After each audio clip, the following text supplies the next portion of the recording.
পড়তে বলেন তাহলে সে স্বস্তি পাবে না, এরকম এরকম করবে। তাহলে আপনি যদি সালাতের পোশাকের ন্যূনতম শর্ত পূরণ করেন যেটা বলা আছে, তো এই হাদিসে সেই শর্ত মেনে যে কোনো পোশাক পরতে পারেন, তবে সেটা ইসলামের শরিয়ার বিরুদ্ধে যাবে না। যদি সেই পোশাকটা শরিয়া অনুযায়ী হয়ে থাকে আপনি সেটা পরতে পারেন। যদি তেমন না হয়, যেমন ধরেন গলায় ক্রস ঝুলানো, তবে পোশাকের মধ্যে এমন কিছু থাকবে না যেটা অবিশ্বাসীদের থাকে, আপনি ক্রস পরে সালাত আদায় করতে পারবেন না, এটা হারাম।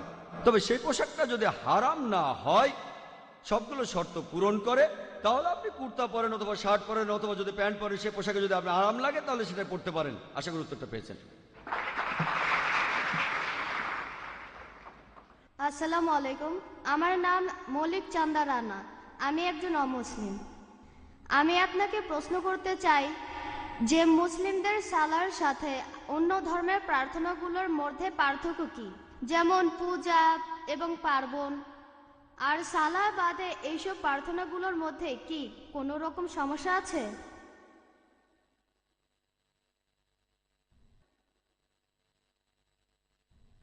আপনি এখানে প্রশ্নটা করলেন যে পার্থক্যটা কি।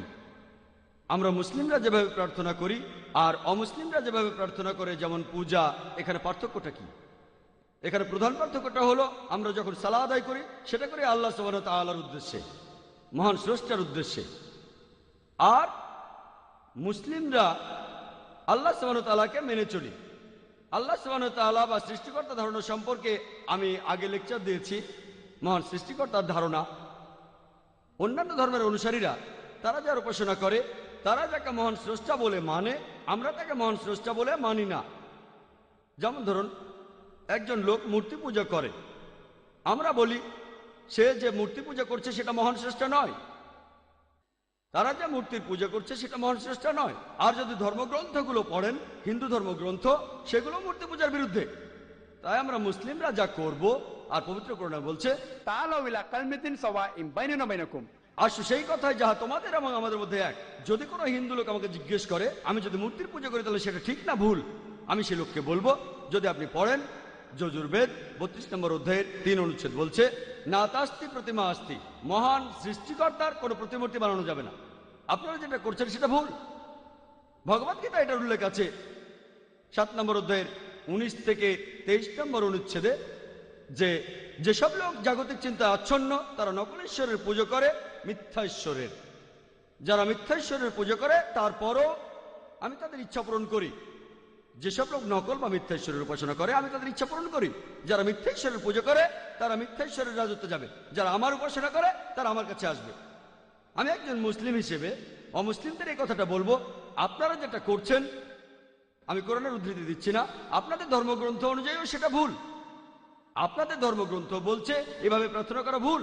যদি কোনো খ্রিস্টানকে জিজ্ঞেস করেন, সে কিন্তু পবিত্র বাইবেলের নিয়মগুলো মেনে ঈশ্বরের প্রার্থনা করে না। পবিত্র বাইবেল বলছে, আমি এই কথা আগেও বলেছি, সকল নবী রাসূল সালাহ আদায়ের আগে সেজদা করেছিলেন, সালাহ আদায়ের আগে হাত ধুয়েছেন, মুসা ধুয়েছেন, হারুন ধুয়েছেন, তারা সবাই শান্তিতে থাকুন, সিজদা দিয়েছেন। তবে এখন খ্রিস্টানরা প্রার্থনার সময় হাত পা ধোয় না, সিজদাও করে না। আমি তাদের প্রথমে বলবো তাদের ধর্মগ্রন্থ যেটা বলছে সেটা তারা মেনে চলছে না। এরপরও আমি তাদের বলবো যে এটা হচ্ছে শেষ আসমানি কিতাব আল্লাহ সুবহানাহু ওয়া তাআলার, এখানেই প্রার্থনা করার শ্রেষ্ঠ নিয়মটা বলা হয়েছে। আর কিছু লোক এখানে পাল্টা যুক্তি দেখাবে যে কেন তারা বিভিন্ন রকমের মূর্তির পূজা করে। এ ব্যাপারে অন্য একটা লেকচারে আমি বলেছিলাম পৃথিবীর প্রধান ধর্মগ্রন্থগুলোতে ঈশ্বরের ধারণা। এই ক্যাসেটটা দেখলে বিস্তারিত জানতে পারবেন আপনারা। আশা করি উত্তরটা পেয়েছেন। এই প্রশ্নটা করেছেন তনজিমে খতিব, ক্লাস 8 একজন ছাত্র। আপনি বললেন নামাজ পড়তে হবে কাঁধে কাঁধ লাগিয়ে, মহিলারাও কি একইভাবে নামাজ পড়বে? ভাই আপনি প্রশ্ন করলেন, আমি একটা হাদিসের উদ্ধৃতি দিয়েছি যে আমাদের নবীজি বলেছেন সালাতের সময় তোমরা কাঁধে কাঁধ লাগিয়ে দাঁড়াও। মহিলারাও কি একই কাজ করবে? আমি আগেও বলেছি মহিলাদের মসজিদে যাওয়ার অনুমতি আছে, কিন্তু যদি বলেন পুরুষ আর মহিলা কাঁধে কাঁধ লাগিয়ে দাঁড়াবে, এটা ঠিক না। বর্তমানে মেডিকেল সায়েন্স আমাদের বলে যে মহিলাদের শরীরের তাপমাত্রা 1 ডিগ্রি বেশি, নরম লাগবে আপনার, আপনি তখন আল্লাহকে বাদ দিয়ে তার দিকে তাকাবেন। তাহলে পুরুষরা সালাতের সময় কাঁধে কাঁধ লাগিয়ে দাঁড়াবে, মহিলারাও কাঁধে কাঁধ লাগিয়ে দাঁড়াবে, কিন্তু পুরুষ আর মহিলা একসাথে সালাত আদায় করবে না। সালাতের অন্যান্য নিয়মগুলো পুরুষ আর মহিলাদের জন্য সমান, মহিলা ও পুরুষের জন্য সমান ও আলাদা ব্যবস্থা থাকবে। আশা করি উত্তরটা পেয়েছেন। আপনারা যদি ইসলাম ও অন্যান্য ধর্মের উপরে কোনো প্রশ্ন করতে চান তাহলে আপনারা লেকচার অনুষ্ঠানে আসতে পারেন, যার পরেই থাকবে প্রশ্নোত্তর পর্ব। প্রত্যেক শনিবারে দুপুর 3টায়, প্রত্যেক রবিবার সকাল 10:30টায় এবং মহিলাদের জন্য প্রতি সোমবার দুপুর 3টায় ইসলামিক রিসার্চ ফাউন্ডেশনের অডিটোরিয়ামে। আমি ওয়াহিদা খান। আমি এখন বিএড করছি, পাশাপাশি এমএও পড়ছি। আমার প্রশ্নটা হলো, আমরা মুসলমানরা কেন আরবি ভাষায় সালাহ আদায় করি যখন আমরা ভাষাটাই বুঝতে পারি না? আমরা যখন সালাহ আদায় করি তখন কি স্থানীয় ভাষা ব্যবহার করা যাবে?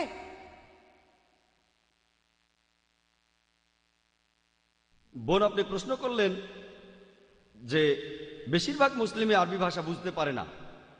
এটা করলে কেমন হয় যদি সালার সময় আমরা প্রত্যেক জায়গার নিজস্ব ভাষায় সেগুলো পড়বো? সেটা কি ভালো নয়? আমি তর্কের খাতিরে ধরুন আপনার কথাটা মেনে নিলাম যে আমরা স্থানীয় ভাষায় সালা আদায় করব। তাহলে বোম্বেতে কিছু লোক বলবে আসুন আমরা ইংরেজিতে পড়ি, কেউ হয়তো বলবে উর্দু, কিছু লোক বলবে হিন্দি, কেউ হয়তো বলবে গুজরাটি। তখন সেখানে দেখা যাবে বিশৃঙ্খলা।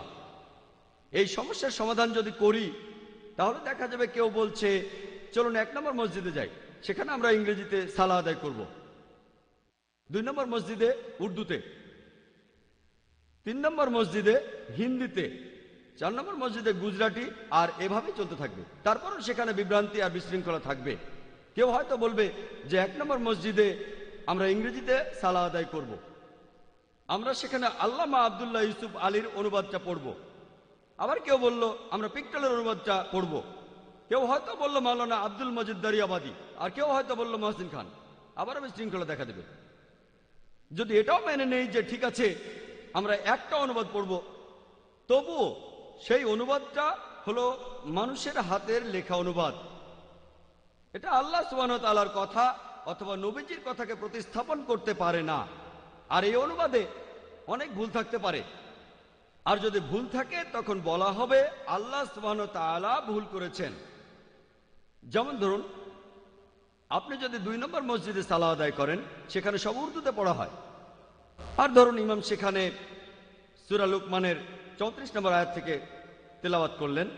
আপনারা যদি কোরআনের অনুবাদ পড়েন, বেশিরভাগ উর্দু অনুবাদে পবিত্র কোরআনের এই আয়াতটার অনুবাদ করা হয়েছে যে আল্লাহ তাআলা ছাড়া অন্য কেউ জানে না যে মায়ের গর্ভে অবস্থিত সন্তানের লিঙ্গটা কি। যদি আরবিতে কোরআন শরীফ পড়েন, আরবিতে লিঙ্গ শব্দটা কোরআনের কোথাও নেই। উর্দুতে বেশিরভাগ অনুবাদক অনুবাদ করার সময় এভাবে লিখেছেন। আর যদি কোনো ডাক্তার সালা আদায় করে, সে ভাবতে শুরু করবে যে এটা কোন ধরনের কথা যে আল্লাহ ছাড়া কেউ জানে না মায়ের গর্ভে অবস্থিত সন্তানের লিঙ্গটা কি হবে। এখনকার দিনে আল্ট্রাসোনোগ্রাফির মাধ্যমে আমরা আগে থেকে জানতে পারি সন্তানের লিঙ্গ কি। সে সন্দেহ করা শুরু করবে, আর সেজন্য আপনি অনুবাদটা পড়তে পারবেন না। কারণ যদি অনুবাদটা পড়েন আর সেখানে কোনো ভুল করেন, তখন বলা হবে আল্লাহ সুবহানাহু ওয়া তাআলা ভুল করেছেন যদি সেটা কোরআনের কোনো আয়াত হয়, অথবা বলা হবে নবীজি ভুল করেছেন যদি কোনো হাদিস হয়। আর আপনি অনুবাদের মধ্যে কখনো পুরো অর্থটা পাবেন না। অনুবাদের সাহায্যে আপনি আংশিকভাবে অর্থটা পাবেন, যেন মনোযোগ দিতে পারেন। যেমন ধরুন আমি প্রায় বিভিন্ন দেশে যাই। আমি যদি ফ্রান্সে যাই, আপনার কথা অনুযায়ী সেখানে সালা আদায় করা হবে ফ্রেঞ্চে। যদি সালা আদায় করা হয় ফ্রেঞ্চ ভাষায়, তাহলে সেখানে আজানটাও দেওয়া হবে ফ্রেঞ্চ ভাষায়। যদি আমি ফ্রান্সে যাই আর মুয়াজ্জিন ফ্রেঞ্চ ভাষায় আজান দেয়, আমি ভাববো কাউকে অভিশাপ দিচ্ছে। আমি যদি মসজিদে যাই আর সেখানে সালা আদায় করি, সেটা হবে ফ্রেঞ্চ ভাষায়। আমি তখন ভাববো যে ইমাম সে কি আল্লাহর প্রশংসা করছে নাকি গল্প বলছে। তাহলে সালা যদি আরবিতে হয়, আর আমি যদি হই একজন ইন্ডিয়ান যে ফ্রেঞ্চ ভাষা বা জার্মান ভাষা জানে না, যদি আমি কখনো জার্মানিতে যাই অথবা ফ্রান্সে অথবা স্পেনে অথবা পৃথিবীর যে কোনো দেশে আমি যদি সালা আদায় করি, আমি জানবো না যে সেখানে কি পড়ানো হচ্ছে, আমি তার অর্থটাও বুঝবো না। আর আরবিতে আজান, এটা পৃথিবী জুড়ে সকল মুসলিমদের জন্য আন্তর্জাতীয় সঙ্গীত। পুরো পৃথিবীর মুসলিমদের জন্য জাতীয় সঙ্গীত। সে যে কোনো জায়গায় থাকতে পারে, সেই পৃথিবীর যে কোনো জায়গায় থাকতে পারে, সে অবশ্যই এই আজানের অর্থটা বুঝতে পারবে। এটা আমাদের আন্তর্জাতিক সঙ্গীত। সেজন্য বোন, সবচেয়ে ভালো উপদেশটা হলো যে মুসলিমদের পবিত্র কোরআনের ভাষাটা আমাদের শিখতে হবে। যদি আমরা কোরআনের আরবিটা নাও বুঝি তাহলে অন্ততপক্ষে অর্থটা বুঝতে হবে।